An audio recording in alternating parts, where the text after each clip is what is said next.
Ayan ma'am, aware po ba kayo sa impeachment trial ni Vice President Sara Duterte? Oo, aware naman.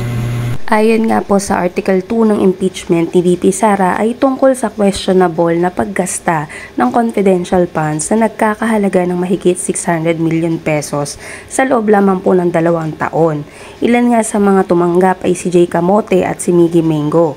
Ano po ang masasabi nyo? Tingin nyo po ba mga totoong tao ang mga ito? Para sa akin, parang gawa-gawa lang. Sino maniniwala dun na ganun yung sa pangalan pa lang, parang halatang ginawa lang, di ba? Ayan ma'am, message na lang po sa Senate since nasa kanila na ang bola, dapat na bang simulan ng impeachment trial? Yes po, para madespensahan niya rin yung sarili niya, para lumabas na yung katotohanan sa likod ng mga pangyayaring yan.